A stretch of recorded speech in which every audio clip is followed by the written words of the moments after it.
From time to time here on The Naked Scientists, we showcase some of the other programmes that we make as part of our Naked Scientists family.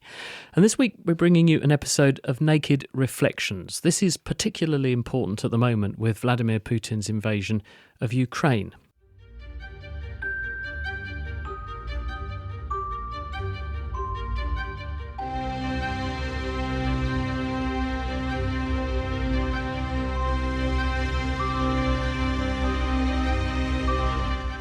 Welcome to Naked Reflections, brought to you from the Wolf Institute. I'm Ed Kessler, and each week I'll be taking an in-depth look at the stories reported by our friends over at the Naked Scientists. What does the latest scientific stuff mean for the rest of us? Stay with us and find out. Hello and welcome to Naked Reflections. The Russian invasion of Ukraine and the mass suffering of its citizens have sent shockwaves across Europe and the rest of the world. One of the Kremlin's pretexts for the war was to prevent what they characterized as a Kiev-planned genocide of Russian-speaking Ukrainians in the eastern provinces of Donetsk and Luhansk. To weaponize the threat of such a heinous crime shows breathtaking political cynicism. As for the claim that Russia wants to denazify Ukraine, slyly referencing the Holocaust and the 6 million Jews who perished, is a bizarre thought in the extreme, since President Zelensky is Jewish. His great-grandfather died in the Holocaust, and I'd imagine he'd be familiar with Primo Levi's account of what genocide really means in his masterpiece, If This Is a Man. You who live safe in your warm houses, you who find warm food and friendly faces when you return home, consider if this is a man who works in mud, who knows no peace, who fights for a crust of bread, who dies by a yes or a no. Though the comment seems superfluous. But spool back 20 years from the Holocaust and a genocide of about 1 million Armenians was getting started in Ottoman Turkey. The Turkish state still denies that it happened. Jump forward to the 1970s and Pol Pot was leading a genocide of Cambodians conducted by Cambodians. In 1990, it was Hutus massacring Tutsis in Rwanda, and in 1995, during the Bosnian Civil War, over 8,000 Bosnian Muslims from Srebrenica were slaughtered. Nezhad Avdic, who was 13 years old at the time, survived the roundup and lived to tell his extraordinary tale. When the war in Bosnia started, I was a 14-year-old boy attending primary school. I was old enough to be aware of everything, but I could never imagine that I could be a direct victim. Of course, I was afraid, but it seemed to us that the hostilities and the violence were distant from us, from my family, because my parents were not politically engaged and politically active. We thought that the war will last shortly. At the beginning of the conflict in Yugoslavia, war footage from Croatia and Slovenia were coming every day on daily basis, but they were far. We thought, however, very soon, in just a few months, the war spread and escalated. It became a reality in Bosnia as well. My school stopped working. We fled in front of the Serbian army, left our home forever. My village was burned down and we lost all we had. And people who did not manage to escape were killed. As by the spring of 1993, all of eastern Bosnia had been ethnically cleansed of Muslims. The only shelter we could find was in Srebrenica, the only Muslim enclave that became a protected zone by the United Nations at the time. I came to Srebrenica with my father, my mother, and 3 younger sisters. I remember those days. I remember our arrival in the town in particular. There were people everywhere on the streets. That was a real hell. Refugees could not find a room for living. They were freezing and dying outside. Starvation was raging. Then American planes started with providing food by airdrop operations. And it always happened during the night. So at the time, we spent almost every night by the fire in the hills around Srebrenica, waiting for the sound of planes. If managed to find something that night, the next day we would have to eat. People were being killed every day by shelling. Already many of my relatives and neighbors were killed and massacred. After the establishment of the protected zone, we lived something over 2 years under the UN flag, under the UN protection, and expected and hoped the war would end. Suddenly, a Serb offensive started again, and we had to flee again. But it was a question where to go again, where to go. That was a question for all of us. I was 17 years old, and I feared for my life. My father and my uncle and me took the decision to join the column of men and boys which tried to reach free territory. Tuzla city, around 100 kilometers far from Srebrenica. Running away, we were under constant bombardment by Serb artillery from the hills. On that road, many were killed and wounded. In the chaos, I lost my father and ran through the crowd crying and calling for him. We couldn't keep going forward because the column was cut. Then Serb soldiers and police officers began with the threats over megaphone that we would be killed if we don't surrender, if we don't get out of the woods. Soon after that, a big part of the column surrendered, and we were loaded onto trucks and driven to a school ground where we were forced to take off our clothes while soldiers tied our hands behind our backs. Over the course of the night, we were taken to a field and ordered to line up in rows of 5 to be shot. When my turn came, I saw rows and rows of dead bodies in front of me. I was shot 3 times in my stomach, my right arm, and my left foot. As I lay on the ground in unbearable pain, lines of people fell down around me, and I heard the sound of bullet firing. I thought of my mother and how she would never know what had happened to me. Around midnight, I noticed a man who was moving, and I asked him if he was alive. Come to untie me. We managed to untie each other and flee the field. To stem the bleeding, the man ripped up his shirt and wrapped it around my wounds. On that location for mass executions were killed between 800 and 1,000 people. After days of suffering and wandering through the woods and hiding in the streams, we managed to reach territory under the control of Bosnian government. Genocides in the plural is our grim subject this week. The word was first coined in 1944 by Raphael Lemkin, a Polish-Jewish lawyer who had fled to America. Was the word created for what had been till then a nameless crime, or were genocides unique to the 20th century? Perhaps not, because some consider what happened in Darfur, Sudan in 2003 was also a genocide.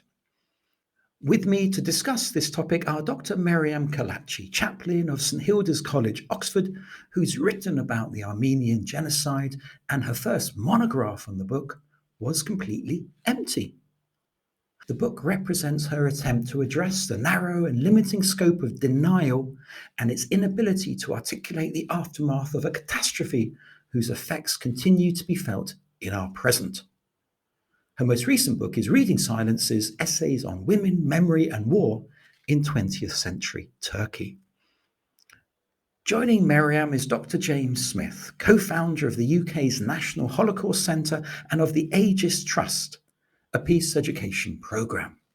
James initiated the East Midlands Kosovo Appeal in 1995, and he also established the Kigali Genocide Memorial in Rwanda's capital, at a site where 250,000 victims of the 1994 genocide lie buried. Welcome both. First, your reaction to Nezja's witness. Meriam? So I think it's really, really difficult to respond to a story like Nevzat's story, because for me the only appropriate answer would be really silence and holding space for his pain and memories. And I would like us to do this just for a quiet moment together, maybe just being in silence together and hold Nevzat and all the others who have gone through similar experiences. Miriam, your first book on the Armenian genocide was completely empty. Please explain what that's about. Yeah, completely empty except of page numbers. And the page numbers were 365 because during the year 1915, when the Armenian genocide began in the Ottoman Empire, in the book, I left a lot of clues, even though it's empty. And the story behind the book was that when I was an undergraduate in Istanbul, so I'm both from a German family and a Turkish family, and when I studied in Istanbul for my undergraduate paper in history, I had researched some of the documents that my father had collected over the years, and they were on Armenian genocide and medical experiments done by the Turkish officials on Armenian victims. And I had written my thesis on that and then presented the thesis to my class, and everyone was really silent. I mean, people could not believe that I was talking about it. And I did not know that we weren't talking about the Armenian genocide in Turkey, because my family was very open about it.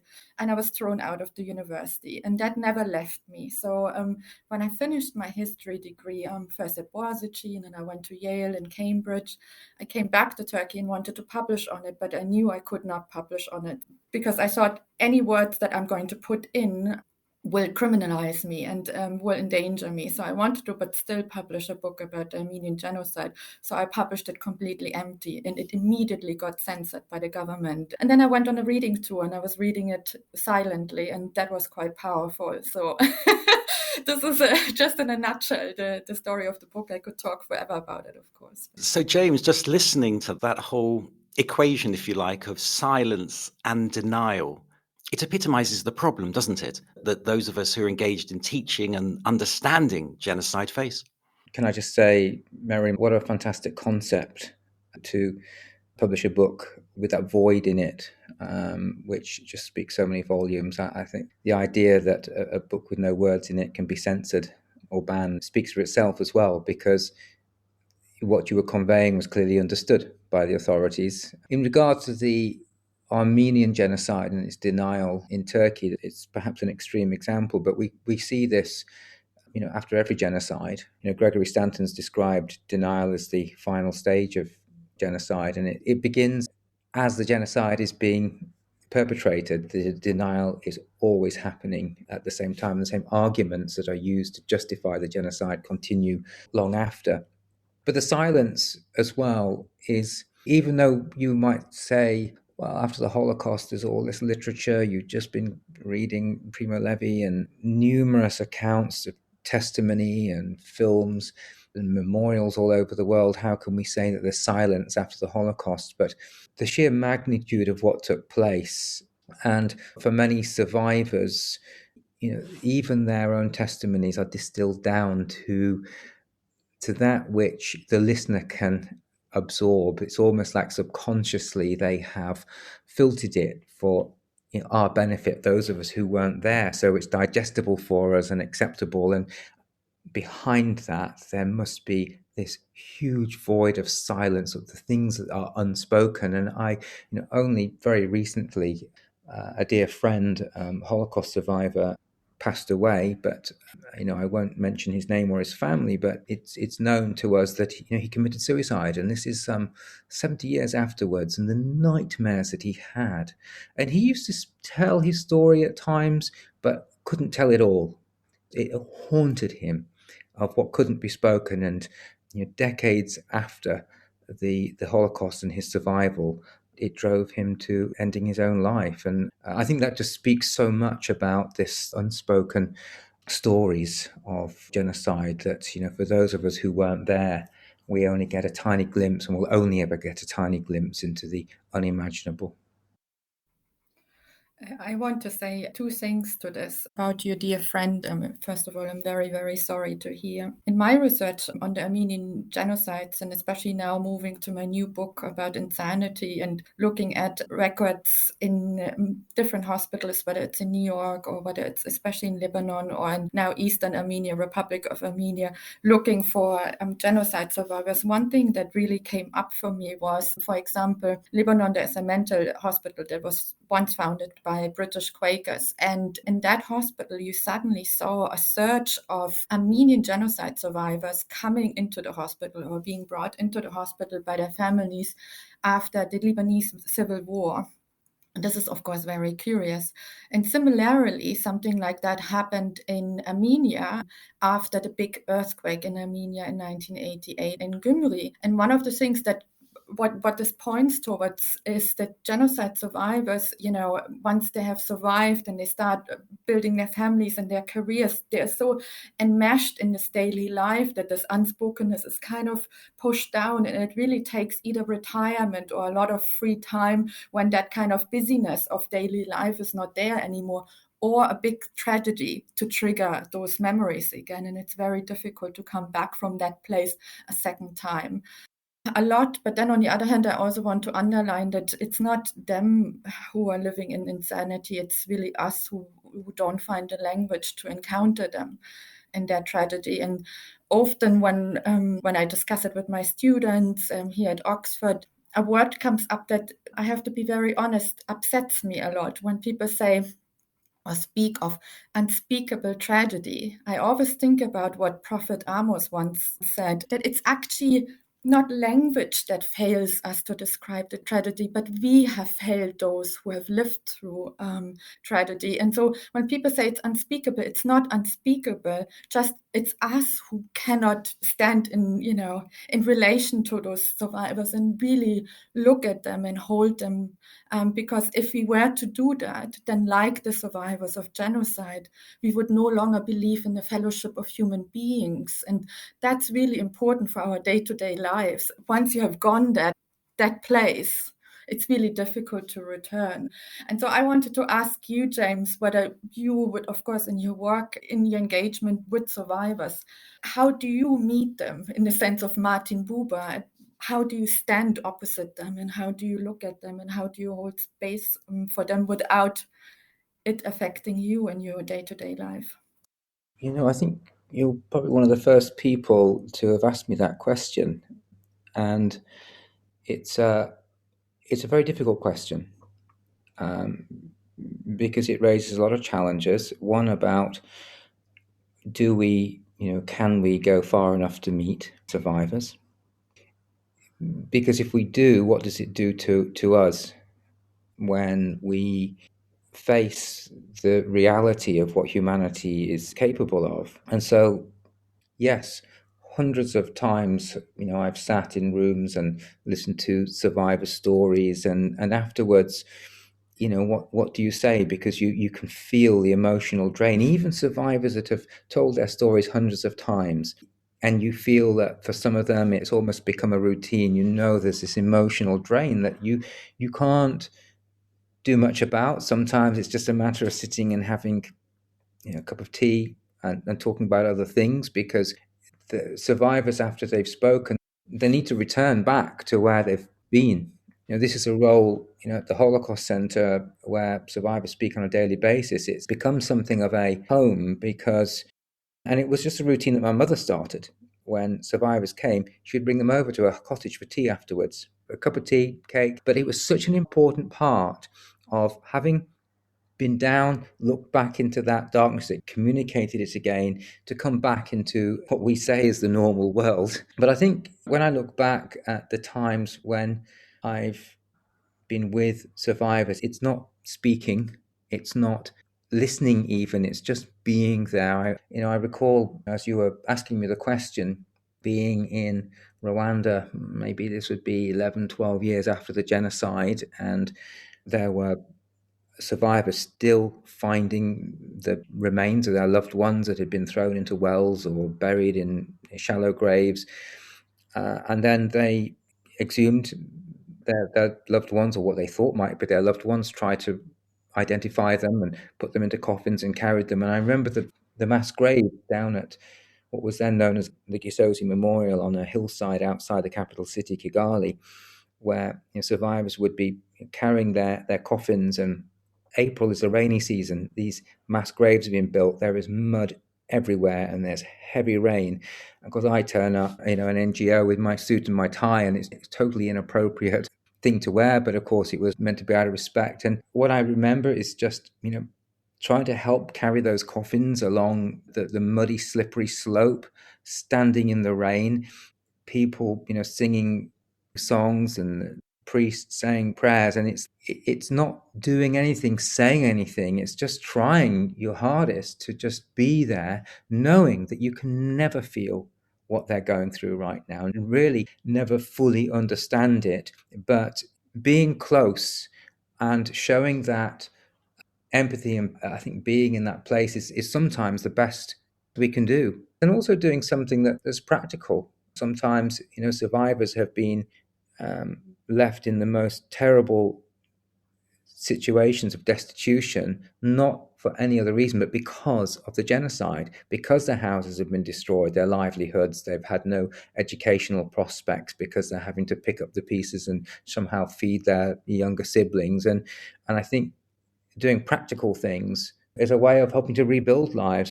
Going back to this point, James, of presence, that's also my experience, whether it's taking students to the Holocaust Centre in Nottingham and to be in the presence of a survivor and to hear the testimony, the fact that they are encouraging that person by listening, by being present, is quite powerful to the person telling the story. And so you've got this odd combination, this very uncomfortable combination. You've got the silence that Miriam was talking about.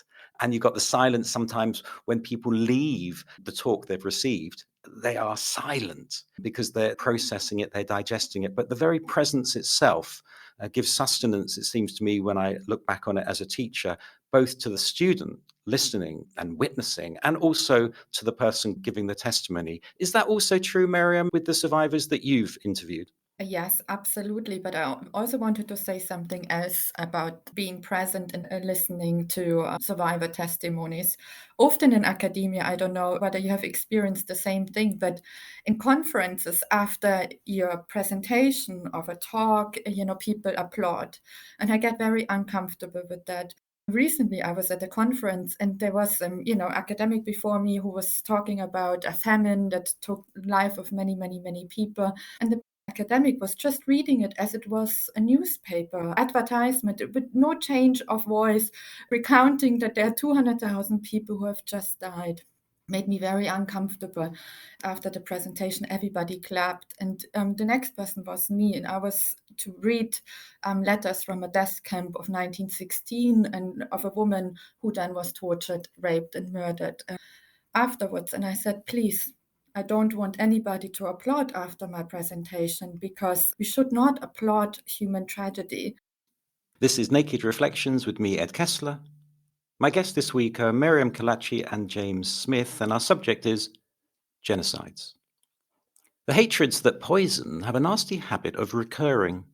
Let's hear from our Srebrenica survivor, Nedjad Avdic, again, this time talking about the current worsening situation in Bosnia.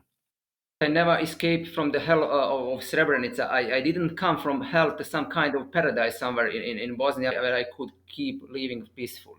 First, I fought for my life. Then I fought for justice as a protected witness at the International Criminal Tribunal for the former Yugoslavia. And today I fight against those who deny the truth and the obvious judicial facts established and confirmed by many courts, international and domestic. That is what drives me all the time. That is what motivates me. I'd like to move on to the institutional impact, if you like, or institutional response when reacting to genocide and, frankly, steering future policy. I wonder, James, if you could speak to that. Yes. I mean, Ed, the situation in Bosnia today that we've been hearing out from Nedjad just describes how little we've learned. When I say we, how little our governments and institutions have learned in preventing genocide and mass atrocities. Effectively, there's the same response to the growing Serb nationalism today than the European powers had in the early 1990s. And that's really just to be very sort of tentative and sort of dance around the situation and try and have diplomacy that will help the situation. European nations are divided about it. And meanwhile, Dodik and those around him are on this path towards secession, which has a very high risk of leading to violence and atrocities. And it's driven by the same sort of expansionist, Serb nationalist expansionism. And there isn't an understanding of what to do about it. There's almost a paralysis.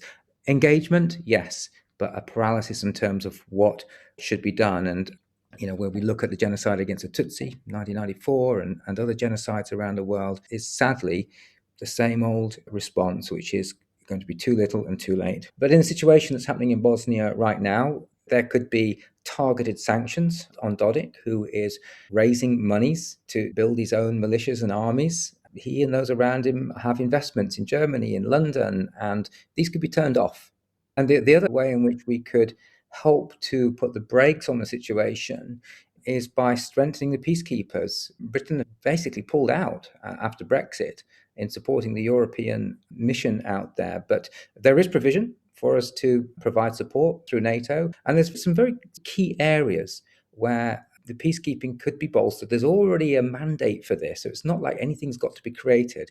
It's just providing that additional support to say that the world is here, the world's watching, and we're not going to allow this pathway towards war and mass atrocities to happen again. But I think there's a broader issue here at stake, and this is the issue that the perpetrators, we usually don't meet perpetrators in our daily lives. People just have this very abstract notion of what the perpetrator is. And I think we need to be just much more honest to one another and just also acknowledge that all of us have darkness inside of us. And I always think that if I hear about a crime committed, I always think to myself, this could have been me committing the crime, but it isn't, because I made certain choices. So I think we need to change the narrative a little bit about that our life stories are made up not just of the choices that we have done, but also the choices we haven't done. And in so many ways, I think as individuals going through the streets, we commit non-compassion or ethical crimes constantly. And I think we need to, while talking about and keeping our governments accountable, I absolutely agree, because we are citizens and this is our right and duty to do, but we're also human beings, and our right and duty as human beings is to explore what it means to be human. And darkness is part of that conversation. And I think that's really important to stress. I just couldn't agree with you more, Miriam. One of the reasons I ended up leaving medicine and doing what I do, helping to establish the Holocaust Center and running Aegis Trust, was because I'd visited the Holocaust Museum in Israel, in Jerusalem, with my brother Stephen. And I was a medical student at the time, and I saw a statistic on the wall that 45% of doctors had joined the Nazi Physicians League.